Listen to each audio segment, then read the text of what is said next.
We are obsessed with the modern titans, Elon Musk, Jeff Bezos, Bill Gates.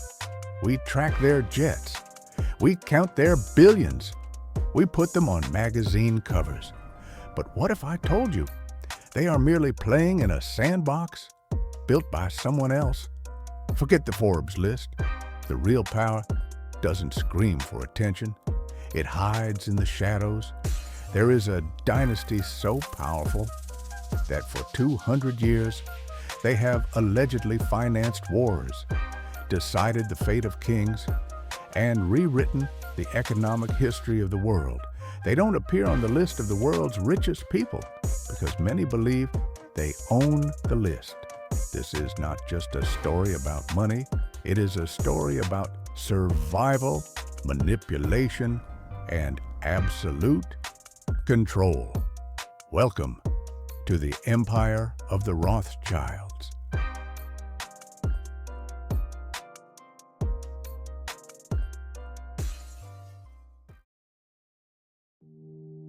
To understand the summit, we must first look at the abyss. 1744, Frankfurt, Germany, the Judengasse. It wasn't just a neighborhood. It was a prison without a roof. Mud, disease, and desperation. This was where Meyer Amschel Rothschild was born. He wasn't supposed to be a king.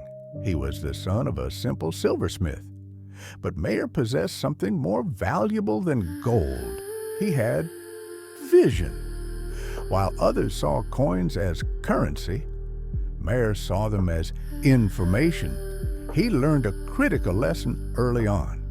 Lending to individuals is risky, but lending to governments, that is safe.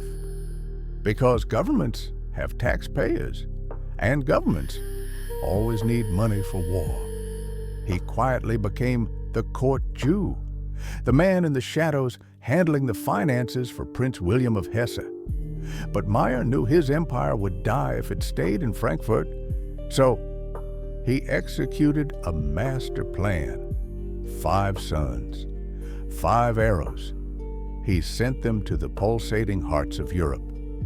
Frankfurt, Vienna, Naples, Paris, and the most dangerous of all, London. June 18th, 1815, the Battle of Waterloo. The fate of Europe hung in the balance between Napoleon and Wellington. But in London, a different battle was raging. The Rothschilds had built a private intelligence network, faster than any government. While the British generals were still bleeding on the battlefield, a Rothschild agent was already riding through the storm, carrying the most expensive secret in history. He crossed the English Channel in a hurricane. He rode until his horse collapsed, all to reach one man, Nathan Rothschild. Nathan stood at the London Stock Exchange, stone-faced. He knew Napoleon had lost. He knew British bonds were about to skyrocket. But instead of buying, Nathan did something insane. He started selling. The market watched him.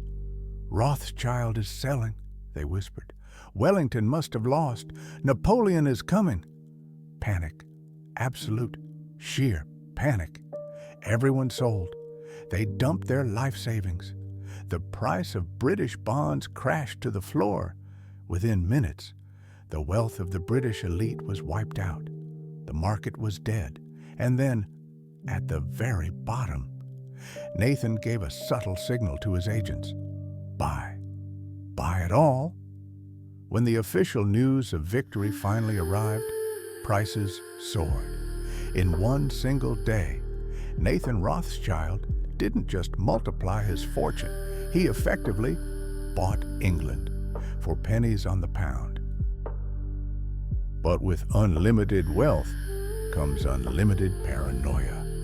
Meyer Amschel left behind a will, a code that would bind his family forever.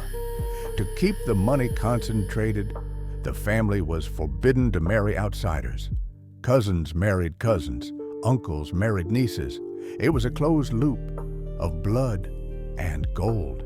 They built palaces that rivaled Versailles, but they lived behind high walls.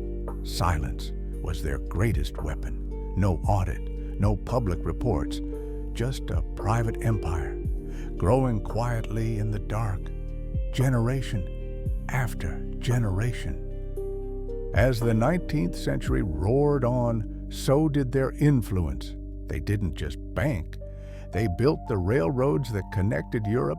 They financed the Suez Canal. They were the engine of the Industrial Revolution. And yes, the wars.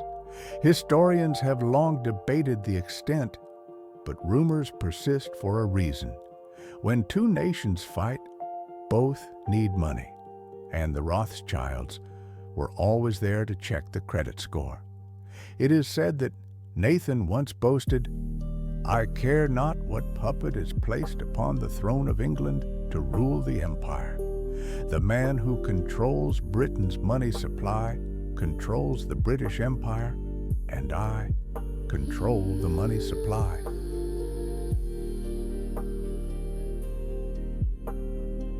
So, where are they now? Today, you won't see a Rothschild on TV. They have mastered the art of disappearance. They have diluted their holdings, hidden behind shell companies, private equity firms, and hedge funds. Some say their fortune has dwindled. Others whisper that it has grown to over $1 trillion. Whether they run the world or just own a large piece of it remains a mystery. But one thing is certain. They wrote the rules of the game, and we are all just playing in it. Thanks for watching. If you want to see more stories from the shadows, destroy that subscribe button. I'll see you in the next one.